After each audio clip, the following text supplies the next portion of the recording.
ایک دن حضرت عمر بیٹھ کے رو رہے تھے تو کسی نے کہا حضرت رو کیوں رہے ہیں؟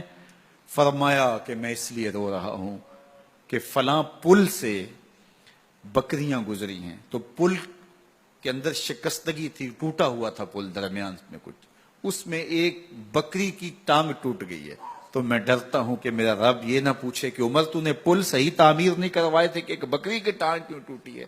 یہ ہیں حضرت عمر رضی اللہ تعالی عنہ۔ اللہ اکبر۔ تو اللہ تعالیٰ جل شانہ نے حضرت سیدنا عمر بن خطاب رضی اللہ تعالیٰ عنہ سے جو کام لیا، مختصر دور خلافت کے اندر 10 سال 6 ماہ 4 دن آپ نے خلافت فرمائی ہے، لیکن کہاں سے چلے اور یہاں مکران تک، بلوچستان کا حصہ ہے، یہاں تک آپ کی سلطنت کی حدود وسیع ہوئی، ادھر آرمینیا تک جا پہنچے، حمص فتح کیا، قادسیہ، یرموک۔ آپ ذرا دیکھیے کہ کہاں تک آپ کی فوجوں کے گھوڑے دوڑتے رہے، اور اللہ تعالیٰ جل شانہ نے ان کو جو توانائی، عدل و انصاف کی قوت عطا فرمائی۔ اللہ اکبر۔ جب زمین پہ عدل کیا ہو تو زمین بھی حکم مانتی ہے، اور حضرت عمر وہ تھے جن کا حکم ہوائیں بھی مانتی تھی، زمین بھی مانتی تھی، جن کا حکم جو ہے وہ آگ بھی تسلیم کرتی تھی اور دریا بھی ان کا حکم مانا کرتے تھے۔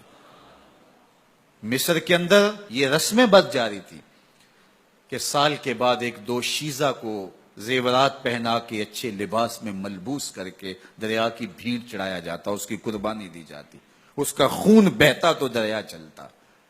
جب مسلمانوں نے مصر فتح کیا تو گورنر نے لکھا کہ اسلام تو اس طرح کی رسوم کی اجازت نہیں دیتا، لیکن خشک سالی ہے، لوگوں کی فصلیں ویران پڑی ہیں، تو حضرت کیا کیا جائے؟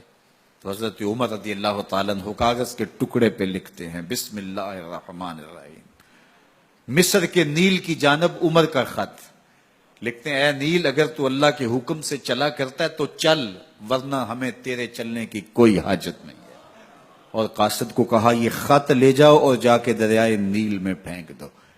قاصد جا کے خط دریائے نیل میں پھینک دیتا ہے، پانی آتا ہے، ایسا دریائے نیل چلا، 14 صدیاں ہوئی ہیں آج تک کبھی بند ہی نہیں ہوا۔ دریا حکم مانتے ہیں، آگ نکلتی ہے۔ لوگ حضرت عمر رضی اللہ تعالی عنہ کے پاس آئے، حضرت لاوا پھوٹا ہے، آگ نکل رہی ہے اور مدینے کی طرف بڑھ رہی ہے، اب کیا کیا جائے؟ فائر بریگیڈ تو زمانے میں تھی نہیں۔ عمر نے اپنی قمیض اتاری، جس قمیض پہ 17 پیوند لگے ہوئے تھے چمڑے کے، کہا یہ قمیض لے جاؤ، جدھر آگ بڑھ رہی ہے آگے ڈھالنا، آگ پیچھے بھاگ جائے گی۔ زلزلہ آتا ہے تو زمین پہ دھرا مارتے ہیں، زمین رک جا، کیا عمر نے تیری چھاتی پہ عدل نہیں کیا ہے؟ تو یہ عمر ہیں رضی اللہ تعالی عنہ کہ جن کے انصاف کی وجہ سے، جن کے عدل کی وجہ سے اللہ تعالیٰ کی رحمات اور اس کی برکات کا نزول ہوتا تھا، اور اللہ تعالیٰ نے مسلمانوں کو وہ آبرو مند حکومت دی۔ کائنات کی تاریخ کے اندر ایسی حکومت آپ نے نہیں دیکھی ہوگی جو حضرت عمر نے حکومت کی ہے۔ اللہ اکبر۔ فرمایا فرات کے کنارے پہ ایک کتا بھی پیاسا مر گیا تو اس کا حساب بھی عمر سے ہوگا۔ باہر سے سفیر آتا ہے اور آ کے پوچھتا ہے کہ میں امیر المومنین کے، مسلمانوں کے حکمران کے محل میں جانا ہے، تو وہ مسکرا کے کہتے ہیں ہمارے امیر کا تو کوئی محل نہیں ہے۔ کہا کہاں ہے تمہارا امیر؟ کہا مسجد نبوی میں ہوگا یا بیت المال کی اونٹوں کی دیکھ بھال میں لگا ہوگا۔ وہ جب گئے تو مسجد میں نہیں ہے، اللہ اکبر، وہاں گئے تو وہاں بھی نہیں ہے۔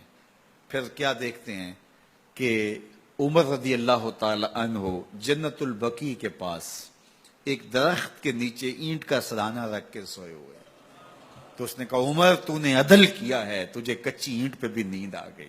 ہمارے حکمرانوں نے انصاف نہیں کیا اور وہ بند اور محفوظ کمروں کے اندر بھی سکون اور چین کی نیند نہیں سو سکتے۔